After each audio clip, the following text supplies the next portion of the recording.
Here is the non-spoiler review of the film Mechanic Rocky Telugu movie. Devakinandana Vasudeva movie upload చేశాను. కొద్దిగా late అయ్యింది, work ఉంది. ఆ work ఏంటంటే నేను ఒక స్టూడెంట్ని, ఎగ్జామ్స్ ఉన్నాయి, అందుకే లేట్ అయింది రివ్యూ. నేనేం గొప్పలు చెప్పుకోవట్లేదండి. నేను ఎంజాయ్ చేస్తే మూవీని మీరు కూడా ఎంజాయ్ చేస్తారు కదా, అసలు సినిమా ఎలా ఉందనే విషయం మీకు తెలుస్తుంది కదా అనే ప్రయత్నం, ఆ ఉద్దేశంతోనే నేను కుదుర్చుకుని మరీ చేస్తున్నాను. గొప్పలు చెప్పడానికి కాదు. మా కంటెంట్ నచ్చితేనే లైక్ చేయండి, షేర్ చేయండి, నచ్చకపోతే సపోర్ట్ చేయవద్దు మా ఛానల్ని. ఇక అంతేనండి. ఇంకా రివ్యూలోకి వెళ్ళిపోదాం. దేవకీనందన వాసుదేవ మూవీ అప్లోడ్ చేశాను, ఛానల్ చెక్ చేయండి. నిన్న మార్నింగ్ దేవకీనందన వాసుదేవ, నిన్న మధ్యాహ్నం మెకానిక్ రాకీ, సాయంత్రం ఏమో జెబ్రా మూవీ, నైట్ ఏమో మందిరా మూవీ సన్నీ లియోన్ గారిది. ఆ మూవీ రిలీజ్ అయిందనేది ఎంతో మందికి తెలిసిన కింద కామెంట్ చేయండి. ఈ మూవీలు చూడడం జరిగింది. దేవకీనందన వాసుదేవ మూవీ అప్లోడ్ చేశాను, చెక్ చేయండి. ఇప్పుడు మెకానిక్ రాకీ రివ్యూ ఇస్తున్నాను. మరి కాసేపట్లో జెబ్రా మూవీకి రివ్యూ ఇస్తాను. ఇంకా మరి కాసేపట్లో మందిరా మూవీకి కూడా రివ్యూ ఇస్తాను.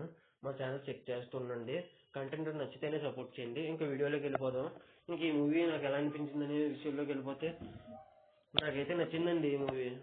చాలా మంది ఫస్ట్ హాఫ్ బాగాలేదని అన్నారు. నేను అది విన్నాను కూడా, కానీ నాకైతే అలా అనిపించలేదు. ఫస్ట్ హాఫ్లో స్టోరీ మెయిన్ పాయింట్కి రాలేదు, అది కరెక్టే. కానీ ఫస్ట్ హాఫ్లో స్టోరీ మెయిన్ పాయింట్కి రాకపోయినా కూడా ఆ స్టోరీ కామెడీగా వెళ్తూ ఎక్కడా బోర్ కొట్టించలేదు. ఇంకా 45 minutes తర్వాత ఆ టర్నింగ్ పాయింట్తో కామెడీ కాస్త నెక్స్ట్ ఏం జరుగుద్దని సీరియస్ సిచ్యువేషన్కి థ్రిల్లింగ్లోకి వెళ్ళిపోద్ది. ఇంకా ఇంటర్వల్ ట్విస్ట్ నెక్స్ట్ లెవెల్. ఇంకా సెకండ్ హాఫ్లో 2 ట్విస్టులు వస్తాయి, అది కూడా నెక్స్ట్ లెవెల్. ఇంకా క్లైమాక్స్లో ట్విస్ట్ అయితే ఫ్యూజ్ అవుట్, అంతకు మించి నెక్స్ట్ లెవెల్. ఇంకా ఫస్ట్ హాఫ్ 45 minutes 50 minutes నవ్వుకుంటారు. ఇంకా ఆ తర్వాత నెక్స్ట్ ఏం జరుగుద్దనే థ్రిల్ కూడా ఫీల్ అవుతారు. కామెడీతో పాటు థ్రిల్ కూడా ఫీల్ అవుతారు మీరు ఈ సినిమా చూసిన తర్వాత. అసలు డిజాస్టర్ అంటున్నారు, మరి ఎంతలా చెప్పడం దారుణం అండి.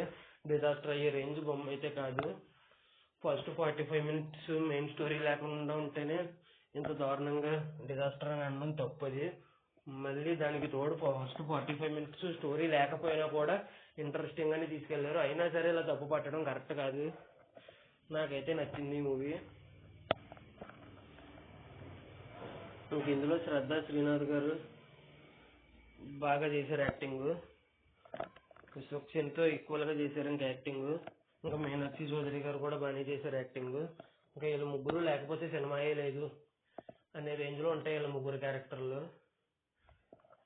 మీనాక్షి చౌదరికి కూడా మళ్ళీ మంచి క్యారెక్టర్ పడిందనే చెప్పొచ్చు. శ్రద్ధా శ్రీనాథ్ గారు మాత్రం ఆ ట్విస్ట్లో అసలు ఎక్స్పెక్ట్ చేయలేదు. క్లైమాక్స్ ట్విస్ట్ అది మాత్రం literally shock. Pre climax twist అది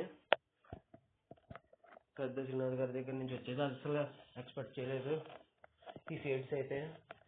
ఇంకా ఈ మూవీ నాకైతే నచ్చింది. ఇంకా ఈ మూవీ దేవకీనందన వాసుదేవ కూడా అప్లోడ్ చేసి చూడండి. అన్నిసార్లు చెప్తున్నానని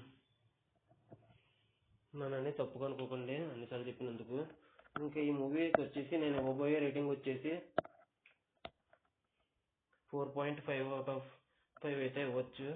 మీలో ఎంతమంది ఈ మూవీ చూసారో కింద కామెంట్ చేయండి. మీకు ఎలా అనిపించిందో కూడా కింద కామెంట్ చేయండి. మీ అభిప్రాయం కూడా తెలుసుకోవడం మీ అభిప్రాయం కూడా నేను తెలుసుకోవాలి కదండి. ఇక అంతేనండి. ఈ వీడియో చివరి వరకు చూసిన ప్రతి ఒక్కరికి థ్యాంక్స్ ఫర్ వాచింగ్. జై హింద్, సైనింగ్ ఆఫ్. బాయ్.